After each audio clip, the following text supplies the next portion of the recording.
I've been wanting to do a video on my meal strategy for a while, but I didn't have everything ready, and now it is done. I'm taking more of an ingredient-based approach to planning my meals. And I'm adding in ways that I can be creative on trial. I really like to cook. And so what I've done is I've set up 5 meals with different bases. So I have a noodle base, I have a couscous base, I have a rice base. As you can see, the rice base takes up more space. I don't know if you can see that. And the noodles don't. So that's something to consider when you're planning things, just because not everything's going to fit in your food bag, and so this allows it to be condensed. I purchased a bunch of dehydrated vegetables from Harmony House, and so I've added them to these packets in a variety of flavors. So this is noodles with zucchini, some sweet potato, and some kale. This is broccoli with rice, and I'll show you how I'll do that with some seasonings in a minute. This is another noodle base with mixed vegetables. This noodle base has some spinach and tomato, and then couscous with vegetables. Now, I will also be shipping myself every week a good-to-go meal, and the reason is just for a treat. I got them in bulk and on sale, but this allows for me to save this as my cook pot. This package is perfect. You don't even need a long-handled spoon. It holds up well. I've taken it on several backpacking trips, and I can use it as a cook pot as long as I rinse it for, I've done it for like 6 or 7 days straight. So fantastic. Now on to the add-ins. I am going to be packaging up some nutritional yeast. This will be great for cheesy rice and broccoli and even cheesy noodles. It provides B12, and it's just a great way of adding in a non-dairy ingredient. I don't do dairy, so I can't do Parmesan, but that would be an option as well. And then falafel mix. I like that. It has some protein with the chickpeas. It's a nice flavor. So I'll add that in wherever I decide. It'll most likely be with the couscous and vegetables, but I'm not sure. And then butter powder. So I will put some in a small bag and put that in here as well. I can put it in my cheesy rice with broccoli. I can put it on just some buttered noodles with maybe the tomato and spinach. I can use it a lot of different ways. I'm packaging it separately because it's fat, and so fat can go rancid.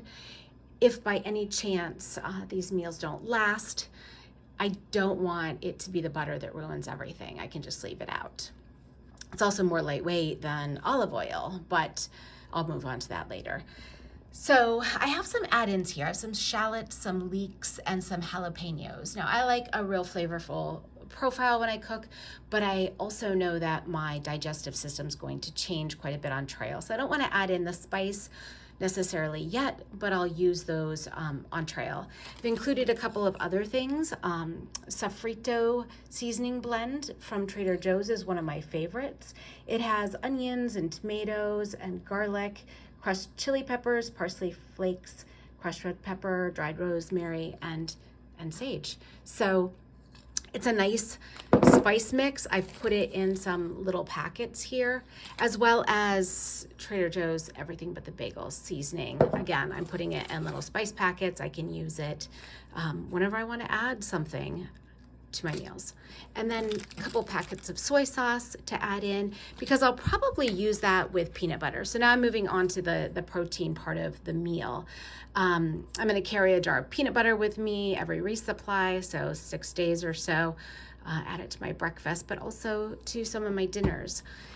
I will also add nuts, so chopped walnuts, cashews. I'm going to take these bags and actually split them so that each resupply box will have half the container of cashews and then half the container of walnuts. And I like to snack on them, but mostly I like to add them to my meals. I am not completely vegan, so I am carrying some Paleo Valley beef sticks that I can either eat as a snack while I'm hiking, or I can throw into a meal for flavor and some protein. Additionally, I mentioned these in another video. I really like Wild Zora. Their flavor profiles are great, and it gives me, in addition to the beef sticks, some pork, lamb, and turkey. So if I'm not too tired after a day of hiking, I think this will be really fun for me. Now, I'm only packaging them in snack bags, and I am very concerned that they're going to be sitting around in a resupply box for 5 months, especially because I know these bags breathe. I'm taking a chance, but this was really cheap this way. And so if they go bad, then I'll just buy food in towns as I stop. So to try to protect it a little bit further, I am going to put the 5 meals for each box in another Ziploc. Hate the plastic. I've thought of lots of ways to reduce that, and I'm just accepting that there's going to be plastic for my ThruHike. So that's it. Big picture, all my food. This is 5 homemade meals plus 1 purchased meal per week. And I'll do another video to break down the calories and the weight.